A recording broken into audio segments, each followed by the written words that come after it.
So, hello, Max. It's wonderful having you, and we are very curious what you have to say. So, the stage is yours. Thank you so much, Bettina. It's good to see you, Barbara. And nice to meet some new fellows, peers in the endeavor to promote entrepreneurial life design and to yeah, make it more prominent, improve the practices. I think the example that I'm about to share. Hi, Stephen. Really nice to meet you. I'm a big fan of the course that you shared in Toronto. That's an ambitious setup where I'm based in Berlin, and they try to reach as many people, but they don't necessarily have the resources and the plan to do so. So yeah, really nice to meet you. Um, yeah, I just come out of a session with my peer learning cohort with the first group that is doing the course that I'm about to share with you. We had a kickoff last Saturday with about 85 people from all walks of life. Importantly, the course that we have developed is not only for university, but also for people outside of university. So in the cohort that started just now. There is really from, well, maybe 20 something to 60 something, a broad spectrum from all over Germany, but also German speakers from Mexico, Paraguay, and Romania. And to answer one obvious question, why the German? Well, we had to choose one or the other.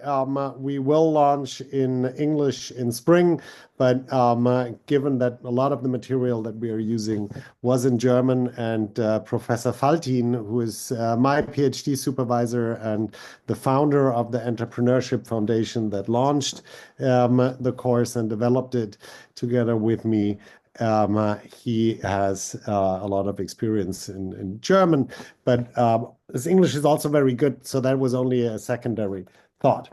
Now, I'm rambling a little bit into this conversation as we are in such a nice knowledge sharing format, and I know that you are interested in many dimensions of learning, not just the pedagogical practice or the substance. I thought I share a bit about the context. So, my name is Max Senges.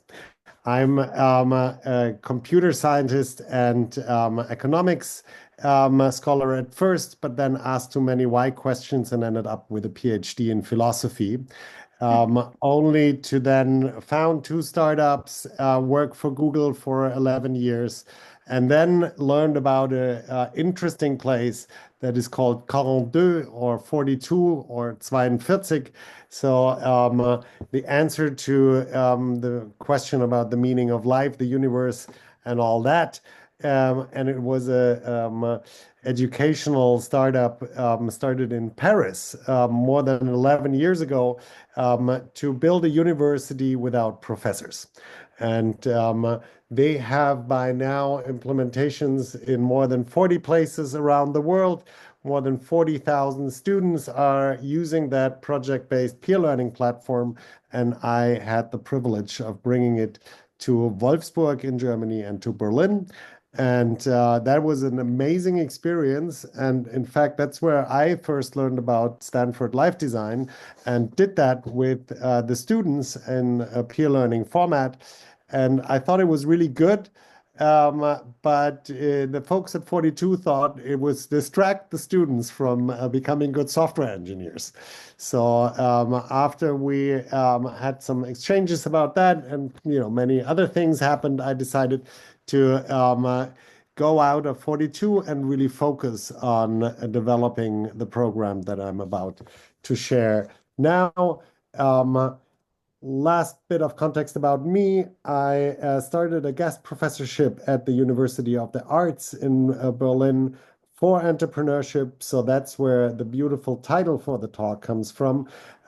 When I implement the curriculum at the University of the Arts, the course is called The Art of Living and Entrepreneurship, and I give it a bit more of a twist towards, how do you position yourself as an artist? How do you use like a business model U type of mindset, right? To think about what value you're offering, how you're communicating, how do you reach your clients, and yeah, develop an entrepreneurial mindset. So without further ado, I am going to share some slides with you that I have actually not used in English yet. So premiere on that. And I invite you all, of course, for peer feedback and questions, and also consider if this program might be relevant to bring to your organization. Right now, we are doing that already in German universities. Basically, the local professor then hosts the course and offers the ECTS. But we're thinking about similar setups for spring. So happy to start that conversation now for the summer semester. So how do we start? We start with something that's probably quite familiar in this community, right? We want people to reflect about who they are and who they want to become, right? That thought of self-efficacy, of moving towards the person, the venture in life that is really suitable for you is how we believe we can get most people interested in doing this course, not just for the credits that they get, but really do it for them. And I find it particularly interesting that we are the only creature that we are aware of that really reflects about that purpose and that can set its path and choose a purpose and use that free will. I quote Kant quite a bit, who says in his What is Enlightenment, right? Get people out of that self-incurred tutelage. We have a free will, but we need to realize that we need to accept that freedom. And that is something that I found in a lot of peer publications when they talk about internal and external locus of control. So we want the students to really see that, yes, there is a horrible, complex world out there, a difficult economic situation. There was a pandemic that limited much of what we can do. And of course, all of that exists, the parents that you are born to, all of that is shaping who you have become so far. But when you transform and you accept that you can sit in the driver's seat and decide where you want to go from now on, that I think is a really important first step for all entrepreneurial life design. And for you, that is also probably quite familiar, but these are slides that we are using with the students as well, right? We want to explain that difference in perspective and explain how your individual mindset is really determining who you are and how you look at life. I love the parts many of you will know from the Stanford Life Design when they're dispelling the dysfunctional beliefs. That is something that my students really appreciate and find valuable. This here goes more in the same direction. I am a big fan of self-efficacy as a concept and as something to train. We're developing a course specifically only on that skill with 2 ECTS in the context of the Stifterverband. If somebody is interested to have more exchanges about that, that report is published in about 10 days. And we're looking for peer reviewers and to improve that as well. If you're not familiar with this book, The Expectation Effect by David Robson, it's not necessarily an academic publication. It's a classical, well-researched book for the general public, and it makes this case how your mindset determines how you see the world and how you can change it in a very, very compelling way. Many studies out of medicine, in fact, showing how people get ill or get healthy again with a strong support from their individual mindset. As said, my background is in philosophy, so teleology is the study and the discourse about what goals, what final ends individual processes have. And I found this picture quite nicely illustrating how in a seed, it already has the full structure of the final plant that will unfold. And similarly, and at the same time, quite differently, humans already have that potential in themselves, but what plant they are growing really depends on their own free will. So telos is the end goal, and mixed with teleology, it's the reasoning about the end goals.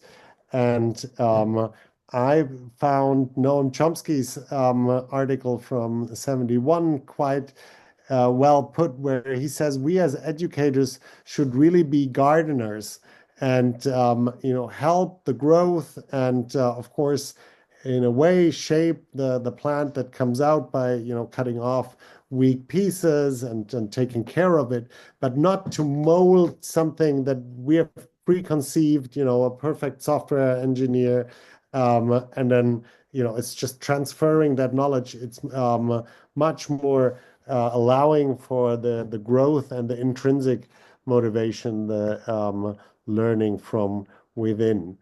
Um, and again, based on my philosophy background, I always throw in quotes from philosophers, and he who has a why to live can bear almost any how.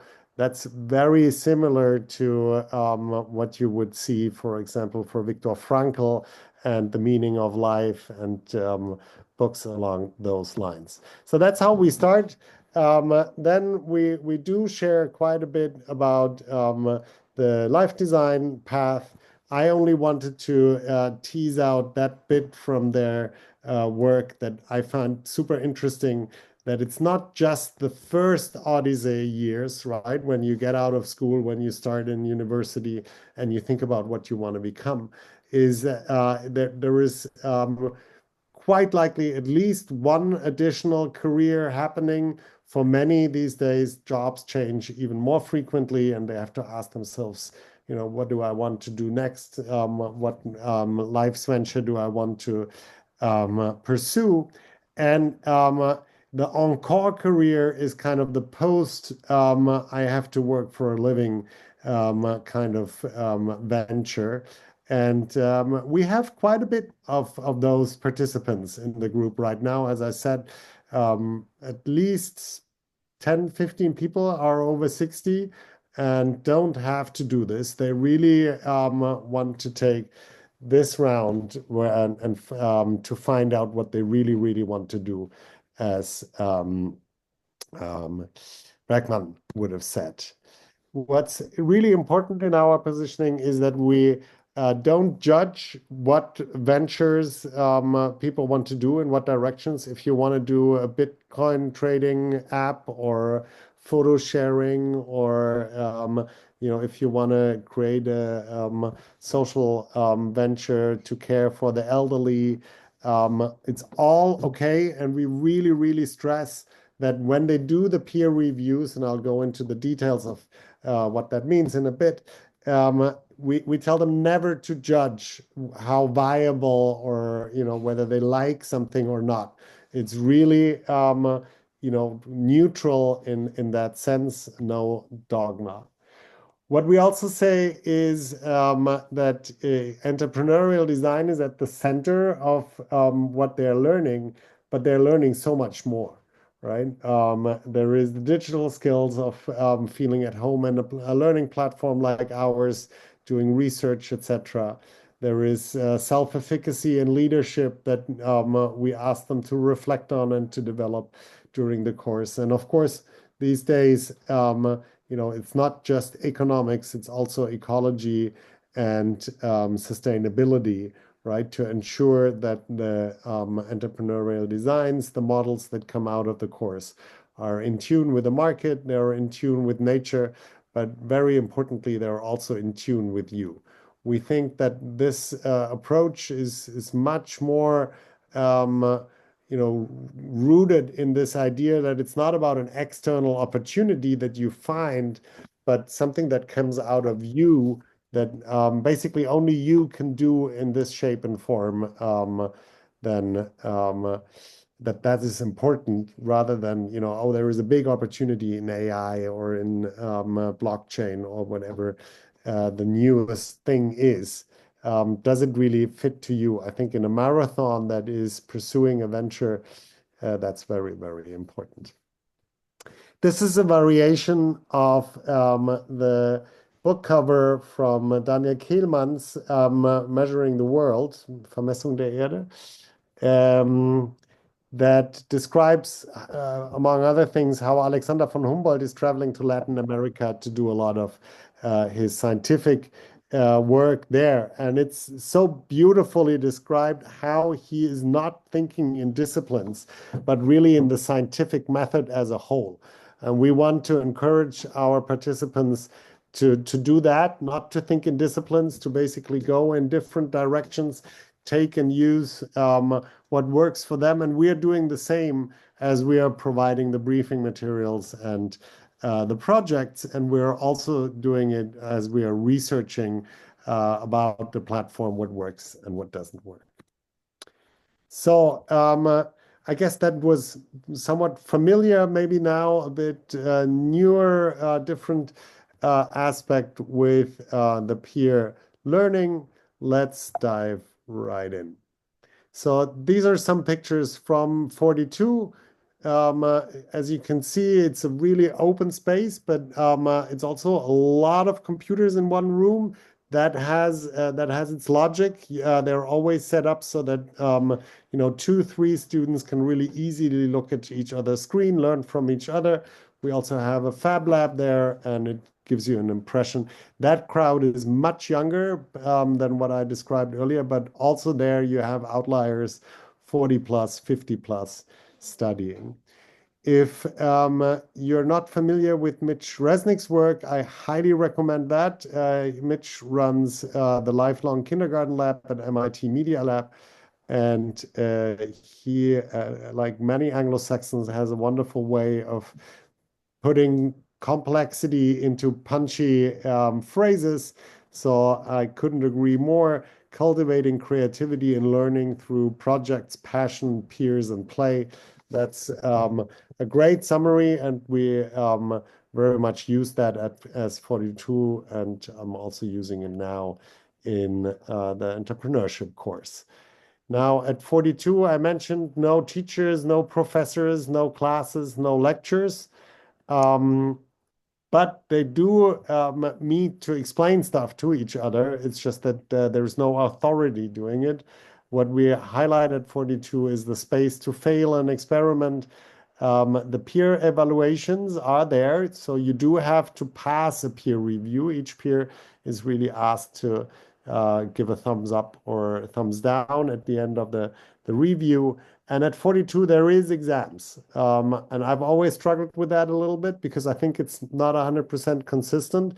But then again, in terms of quality management, it makes a lot of sense to see that the students really have mastered the skill. For entrepreneurship, we decided that doesn't make sense. The exam is the exam of life, right? When you do go and you pursue it, you will find out if it's working or not. If you're reflecting about yourself, about your strengths, etc., how would you write an exam about that? Any thoughts? Very welcome for the discussion. Now, why do we think this is the best thing since sliced bread? Well, it's because that's how humans learn, right? Nobody in this call went to a walking school or learned their mother tongue in an educational setting, right? You learn that because you want to, you're interested, you're intrigued, you're seeing others doing it, you learn from that. And of course, you fail and you fall and you fail again. And that's how you learn. And I think that's what we should reinvigorate and unlearn that very school, professor authority kind of setup. Uh, it's not what makes sense in this new millennium, I hope. Again, we don't claim we have invented this. From Confucius to many others, this has been pursued. This is a picture of Maria Montessori, who is very much in line, or we are in line with that thinking. Why do we think this is good? Well, the knowledge retention and actionability is much, much higher when you're actively engaged and you really develop the motivation and the goal of doing this yourself. Listening, reading, watching, it's all nice and good, and you might have the knowledge somewhere, but it's not a capacity, it's not a skill, it's more like data that you can recall if you have a good memory. What I personally really appreciate, and we got beautiful feedback from the students about this, basically, we say, look, this only works if you help each other, and by all means, be there to help others design and develop their plans. And you're not in competition for a good life, right? And that cooperative scenario resonates really well with the students. And yeah, we got feedback like they have never seen any positive vibe educational scenario like that. And explaining something is not just an act of niceness towards the other person. The person that explains the concept, that is transmitting the project and the background that it has, will really benefit enormously. Richard, I'm blanking the name, the wonderful quantum physicist Feynman. Richard Feynman has called the Feynman technique, if you're able to explain something really complex like quantum physics to a 5-year-old, then you've really mastered the skill. So as you're sharing the results of your project, as you're getting a peer review, you really find out how well you have understood what you've learned and what you've developed. And very importantly, in our case, how well it suits you. I will go on about this trying out the narrative. Prototyping conversations is what the Stanford colleagues say. We think that is a very strong part of the pedagogy. So to sum up this part, there is an online platform that I will show in a minute a bit more about, that gives you structure and that really has, the place to go to, that puts you kind of on a roadmap.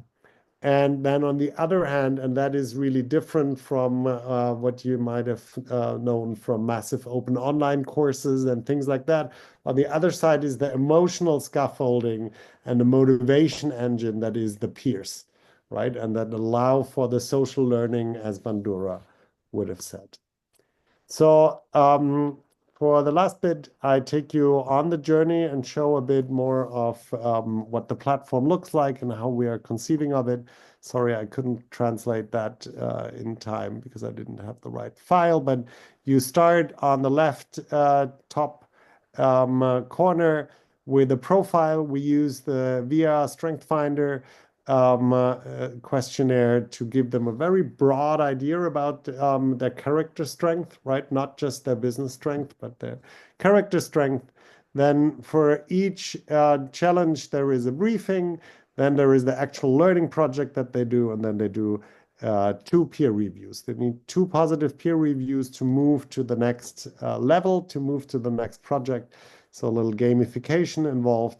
And then after they've done 5 projects. They graduate. They, of course, get just a certificate from the foundation. If a professor is hosting the course, of course, the professor can give them ECTS as well. And the end of the curriculum for graduation is a proof of concept that they have to plan, not necessarily implement, because of course, as many of you will know from your entrepreneurship trainings, you can't make the students actually found a company, right? Or found the venture, but you can go as close as possible to that.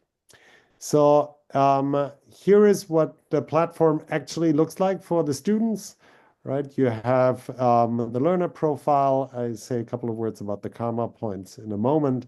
And then you have the 6 projects, quick onboarding projects where you describe your own learning goals, right? One very important aspect of the pedagogy is that it is dependent on intrinsic motivation. So everything we can do to ensure that students stay engaged is important. So setting your own learning goals is the first project. Quick project just to get to know the platform. Then you consider what's suitable, what's in tune with me, what are my values, my principles, etc., that I want to make sure are hit in my entrepreneurial life.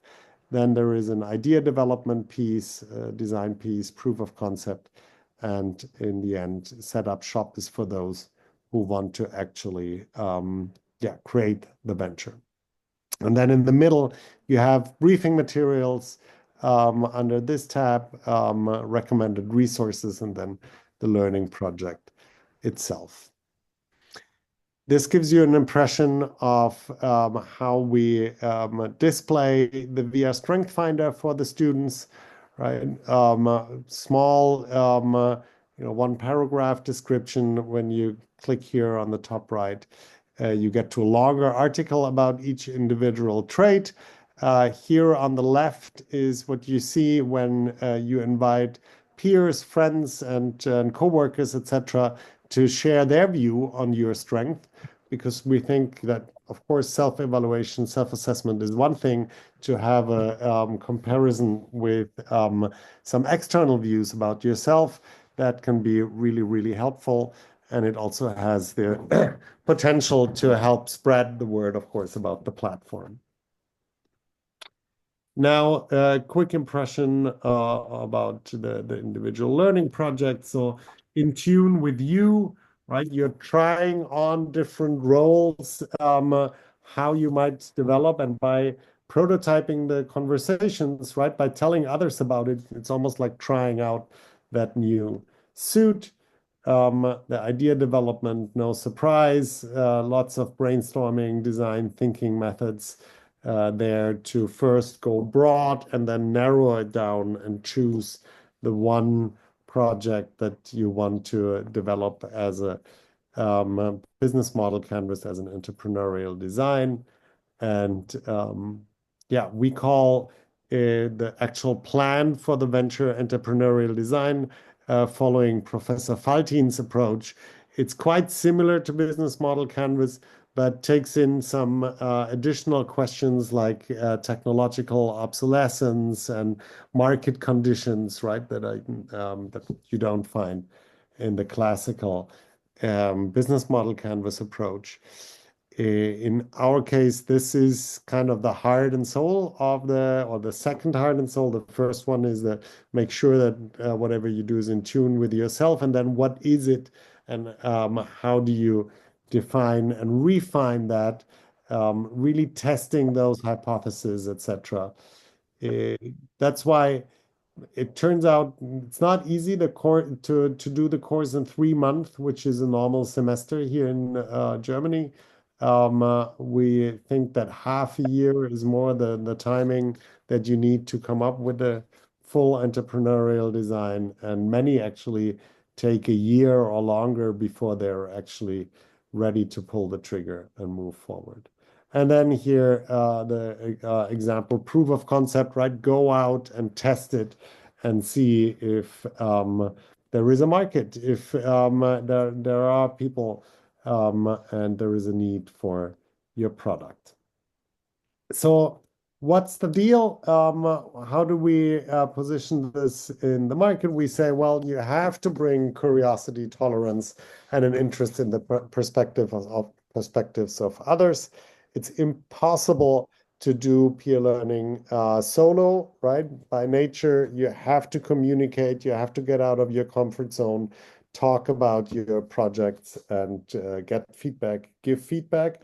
I think that's a really, really strong kind of meta learning, future skill learning that you have to become good in communicating, executive communication, and giving feedback.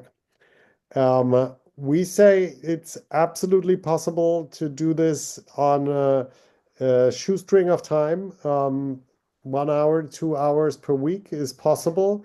It's even possible to do it more like in sprints, right? To say, oh, 3 weeks, I don't know, on an oil platform and I can't do it, but then I have 1 week off. So we give the students complete autonomy about their time and how they're using it, but they have to be clear about what their plan, their roadmap to success is. Otherwise, it can't work. And we put a pretty nominal price on it, €50 for 6 months.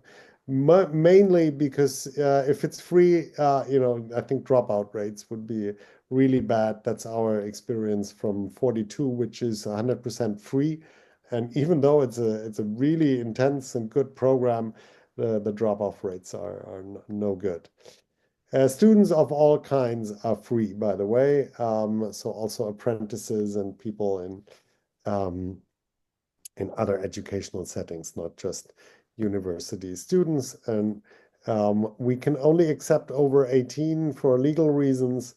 But other than that, everybody is welcome. We don't ask for any kind of certificate or, education degrees. And interestingly, I'm always surprised, but there are in this batch at least two, three that tell me, "Oh, I don't have Abitur, I don't have a high school degree," and they just passed through life. This woman is 65 plus, and she was really excited that this is a program that will take her. And I'd mentioned it, we just launched on Saturday. Exciting moment, still high of the energy. And next spring, we'll do the next batch where this might be relevant for many of you. It will be in English. And we've designed it to be complementary to existing entrepreneurship programs and founder accelerators, incubators, etc., because we think those programs are very much focused on, creating the business and many times, building a fancy presentation and getting venture capital and not necessarily asking those deeper questions about, what should you do, right? What's right for your life and life planning. And the first professors that have brought it to their universities are, no surprise, myself. I've brought it to the University of the Arts, and Sven Ripsas brought it to the Berlin School of Economics and Law. And also, I guess, not too surprising, it turns out the university students are more focused on, so what do I have to do to get the credit for the course, right? In my case, a little less. The arts students are a bit more project and based and broader. In Sven's course, it becomes quite clear we have to be tight on describing what they must do to get the credit, and maybe also reduce the load of the reviews a little bit, because 3 months is quite intense if you take it serious and want to go through the whole program. So what's the outcome? What do we promise students? I hope not too much. Feedback very welcome. We say that they're gonna get really rolling and start the learning journey to an entrepreneurial life, right? It's that perspective, that mindset that they will take away. They learn venture development, right? How to think things through and how to yeah, set up a business model canvas, entrepreneurial design a bit broader. And I think at least as valuable as the first two, if you put the effort to do it, is you find trusted peers, you find the allies, you find the Mitstreiter, right, that get together and yeah, are with you as your peers, as your group to cheer you on, to give you a hard feedback. And that's hopefully just like an MBA, at least as important than what you learned is who you got to meet and how you develop those relationships. And again, from the experiences at 42 and the pilot that we did in the summer on the entrepreneurship program, the participants say it's absolutely crazy how quickly you develop a deep relationship when you share deep things about yourself, right? You share about your values, about who you are, who you want to become. That's not comfortable for many, but you know, over time they open up, and it really accelerates that relationship building. And I want to close with this quote from Anita Roddick, Body Shop founder, that I have translated myself. So it might not be the original quote. I apologize for that, but I think it really hits a nail there. Knowledge is not the secret, nor is money. What you need is optimism, humanity, enthusiasm, intuition, curiosity, love, humor, and a sense of joy, magic, and fun, and a pinch of the magic ingredient, euphoria. So none of these things are taught in the curriculum of economics or business administration. I think it got a little better that these aspects are also happening at business schools and in economic curricula, but it certainly still is something that's an add-on, and in our campus and in our approach, it's much more central. And I hope that it will pay off and that students like that in the end.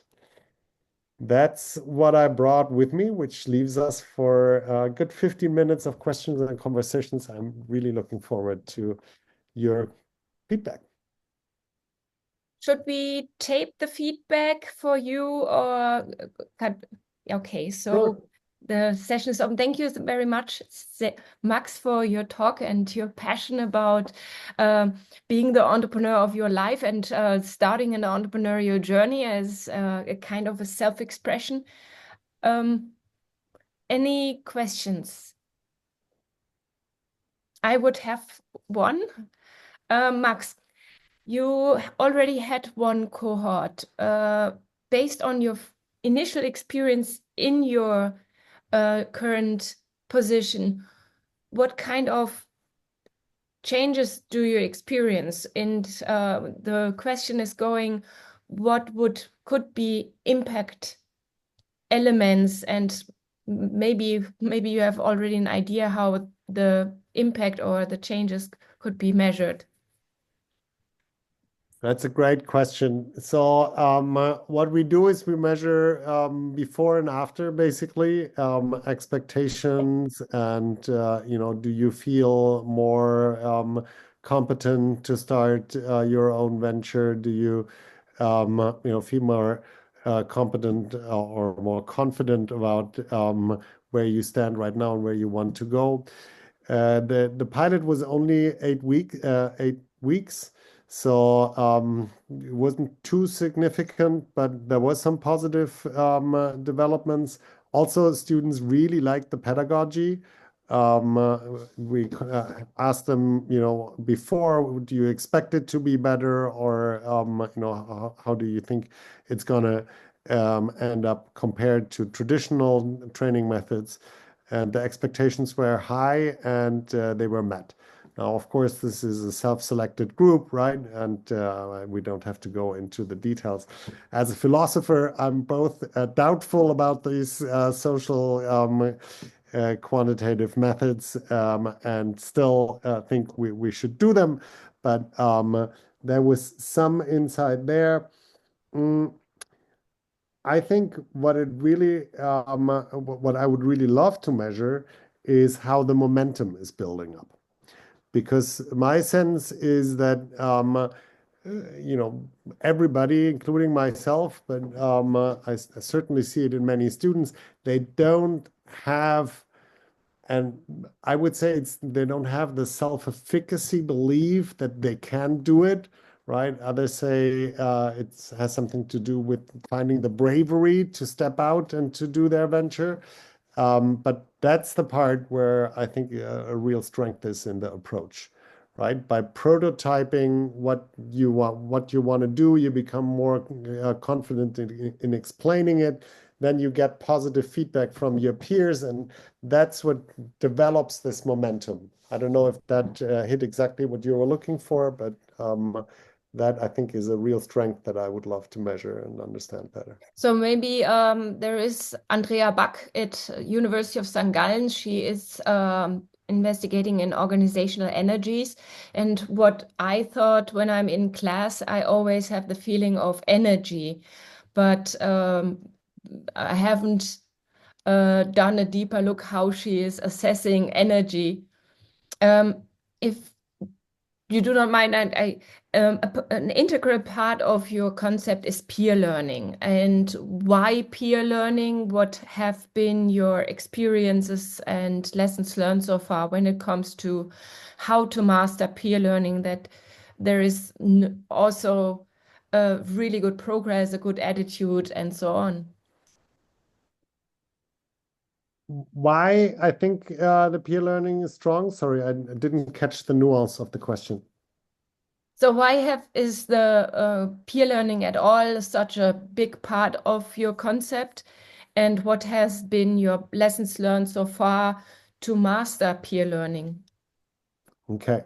So, as I mentioned, I think it's the best thing since sliced bread because it combines two things that I find very important. One is it's a deeply humanistic and social learning method, right? So, it's not about yeah, just consuming or doing something with yourself, but you have all the interpersonal skills, the communication, the collaboration, the coordination, etc., that I find super important. Uh, you still have the self-organization, which I think self-management, which is absolutely essential to making this work. And uh, I'm very much looking for resources and tips for self-management and self-organization that I can share with them. But that's the first good thing. It really contains the social dimensions while at the same time delivering very good scalability. So, as I said, the 40,000 students at 42 are run by an organization that has, you know, a couple of hundred people working there, not thousands like in a university. And that part I hope means that we can really spread it far and wide and make it part of making the concept of entrepreneurial life design much more accessible, um, uh, similar to what Stephen has done in Toronto. I'm looking forward to your question.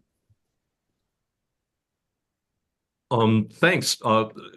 Very interesting, Max. I'm fascinated by the whole peer learning thing. It sounds like you're kind of partway between a life design course and an entrepreneurship course. Mhm. So a lot of entrepreneurship courses start with, well, look inside yourself first to figure out what you might want to start up. And in fact, I think one of the papers that are about to come out in the upcoming CERN journal on special issue on life design, somebody specifically had a first diamond, which is like looking at yourself first, and then the problem diamond about customers, and then the solution diamond. So it was kind of like the double diamond model with a diamond up first. And certainly you use the life design methodology for at least the first diamond. But it seems to me like your primary outcomes that you're looking at are things like, well, do the students start up a business, yes or no?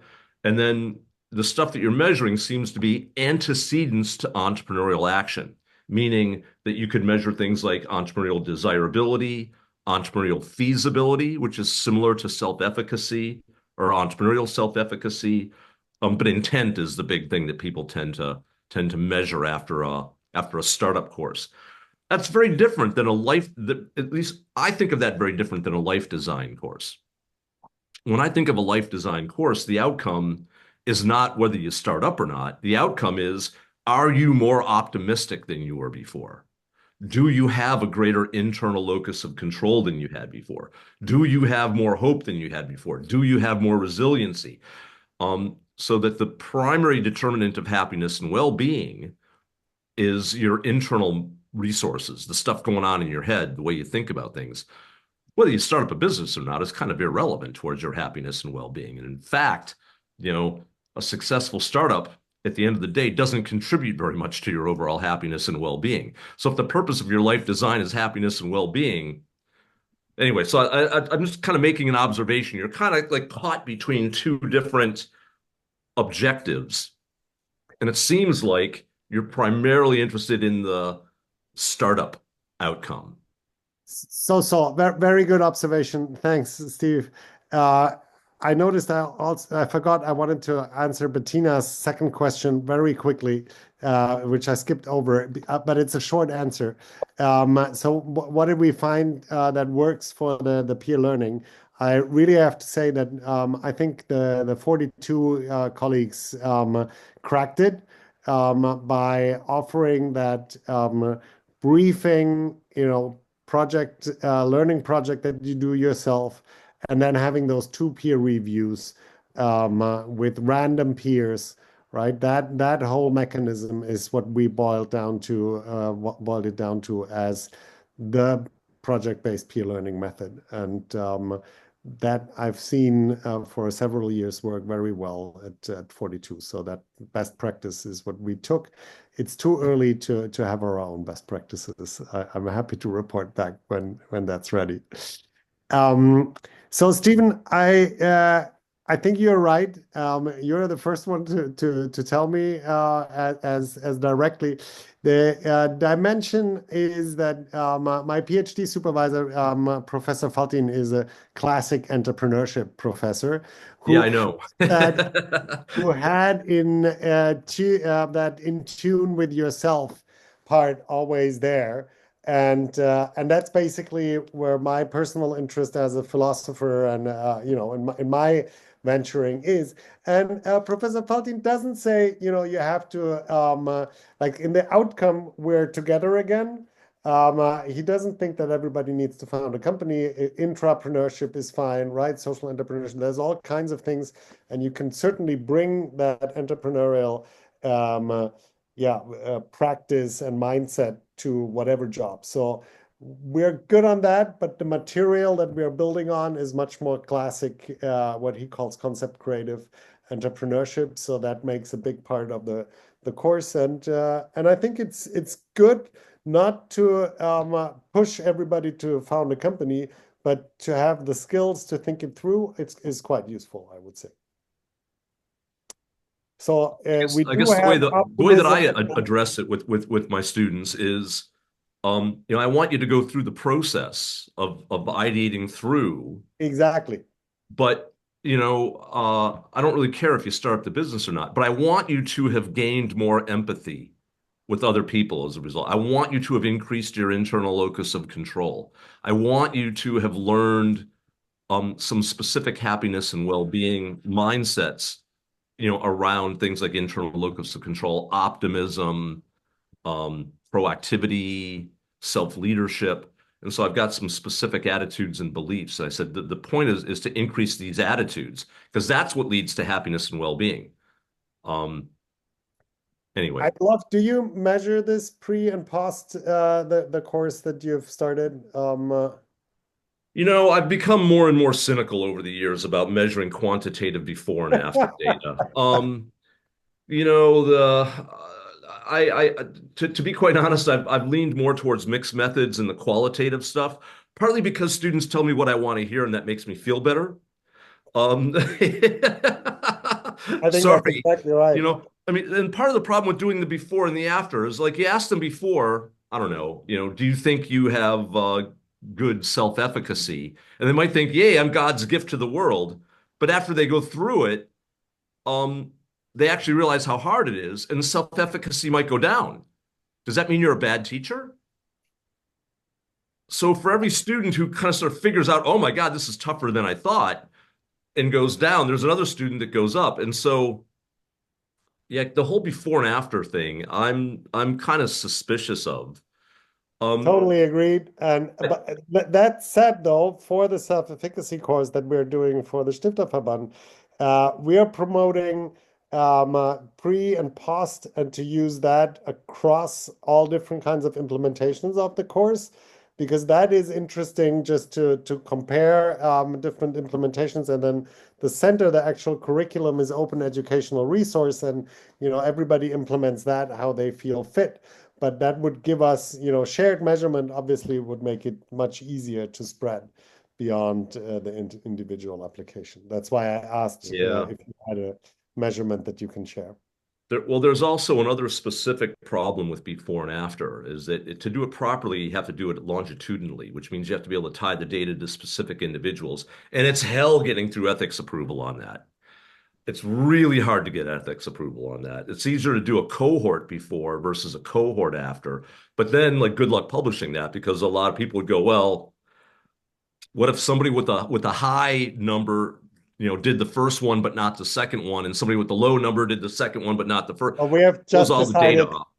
we don't So, have that particular hurdle, and we've just decided to go longitudinal and go with non-anonymous. And I know that we're giving away a lot with that, but we're also gaining a lot with it. So yeah. anybody interested or has experience in doing that, because I don't think it's done that often. But given that we're in this foundation context, we can, and so we decided to do that. I'd love to stick around for the rest. I've got an appointment I need to run off to. Max, it was great seeing you again. Everybody else, great seeing you again. Hope to see a lot of people in Florence. I hope so too. Thank you so much, Stephen. Thank you so much, Max. And I'm looking for on the time. I would close the session for today, and this is the last session for this year. We already scheduled a meeting for January. We have 2 entrepreneurs invited. But as it is, as entrepreneurs, we have a description, but not an introduction of themselves. We are still waiting. Obviously, they are very, very busy. But for a change, we have people who are really doing it. And I'm very much looking forward to it. So we wish you a wonderful Christmas time. Don't work so hard, drink a lot of Glühwein and eat cookies.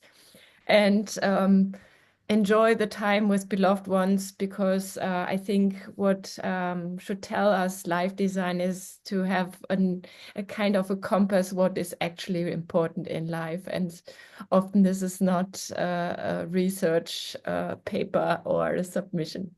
Thank you so much, and wonderful Christmas, and good transition in the new year.